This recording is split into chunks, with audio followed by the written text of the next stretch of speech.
Right now I have with me Toyosi Olowe, who is an award-winning, globally recognized artist and founder of TW. Now her work beautifully bridges cultural storytelling and contemporary luxury. Now a descendant of the legendary Yoruba sculptor Olowe of Ishe. Her artistry is deeply rooted in heritage and craftsmanship, for exhibitions at Christie's to collections owned by global elites. Now, her work continues to shape conversations in the international space. Welcome to Wake Up Nigeria. How are you doing today? Thank you. I'm well. Yeah, so it's happy great to literally talk art. I've actually been on the show for a long time, and I've had interviews with artists, but I love it when women come through, right, and they do this, because I know women are naturally creators. Do you understand? So when a woman is doing like an art piece, is on a different level. I'll say that. You men can take the back seat. I don't care.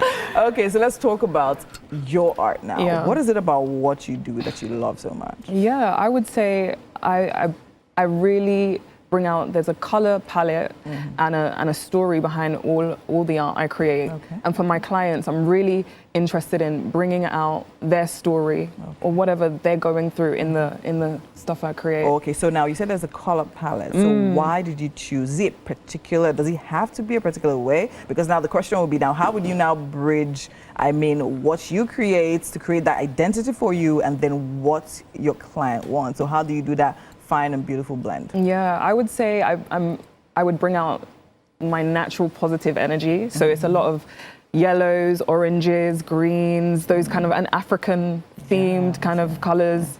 And even if it's for a client in Belgium. You just listed all the colors on my robe. The orange, the greens, the yellows, yeah, oh yeah. Exactly. Okay. And that is, to be honest, that is my color palette. Oh, wow. Yeah. Wow, okay. Okay, so now let's talk about, I mean, the first award. At what point did you realize that, you know what, this is something I have, this is a gift I have, and I definitely will want to see it through? And when did you decide to go after the arts full time? Wow. So I actually have a law background, typical Yoruba, law and business. Yeah. And it was amazing as a foundation for my career. And then I went into the big corporate world. Yes. And then I was just upskilled by an artist. They noticed my skill set. I worked in a particular team in the organization, and I just knew from that point, like, this is something I'm capable of doing. Okay. And I took the big leap before COVID and left my job. Oh, wow, you left. And how was that for you? Did you at any point look back and say, oh, wow, am I making a mistake? Should I not have done this? Yeah, I was so scared. COVID was a scary time. Yes, but it was. I had my first Hollywood client in 2 months of starting my baby business.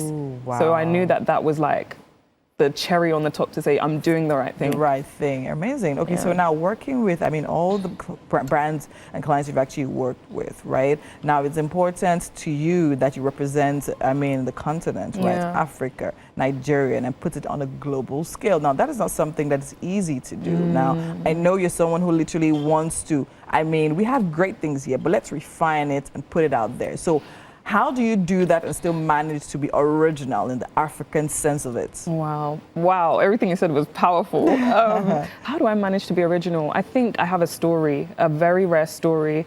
And I think in the way my background and my roots come out whenever I'm speaking about anything, even from the exhibitions I host or the clients I've had, they're interested in the story behind my style and my work. Okay, and it works that way. Okay, now we're going to actually be looking at some of your arts on the screen, so I want you to tell me about them, right? And what inspired them at different points. Sure. Right, let's talk about this particular one. Wow. So let's talk about this one. So I'm seeing lines, right? And I'm seeing a very beautiful space, and I love how the art particularly complements it. So when you're working, so I know it's not just canvas work for you anymore. So it's literally walking into spaces and seeing a way to beautify and tell a story that brings out and projects the beauty of the space. So tell me about when you walk into a room, right, and you're working with a client, what are the first things you consider before you start crafting and bringing up your designs? Absolutely. I actually recently just decorated a hotel here in VI, and before I actually chose particular artwork, the space itself was so like, I don't even know what word to use. It was like serene. So the art that I was going to bring out is kind of just like really pushing out that whole like vibe. Yeah. So before I curate, before I choose, before I create, I really want to understand the message behind any environment or any client that I'm delivering art for. Oh, okay, okay. What has been your most challenging job and why? Wow. Whoa, challenging. That's a really good question. Wow, there was one client that just gave me complete creative freedom. You would find that would be easy. Do you understand what I mean? Yes. And there just do what you want. I love that. But I was also like, wow, how do I even... Where do you start? Right? So how did you get past that?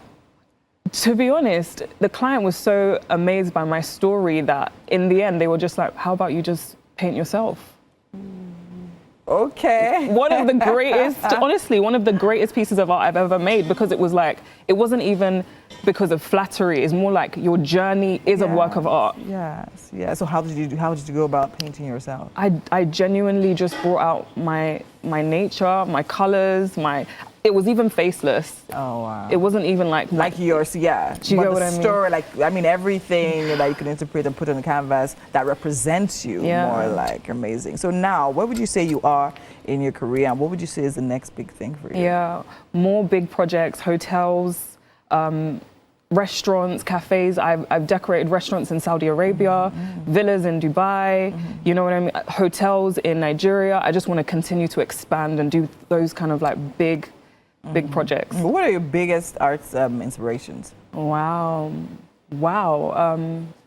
Definitely Andy Warhol. Okay. He's got a very like pop style color, and I feel like it's timeless. So he's one of my greatest like inspirations. Okay, amazing. I think it's really great. I mean, hearing you, listening to you speak about what you do, and of course, working across board from different continents. Now, would you say it changes? For instance, now you're working in Dubai, you go to London, you come to Nigeria, but then again, would you say these different spaces influence the arts that you actually bring out? 100%, 100%. And I feel as though like I've had to not twist, but like the word is just find the style that fits the environment, even without losing my essence and losing my style. But yeah, like the art I made in Saudi is completely different to the art I'm making in Nigeria.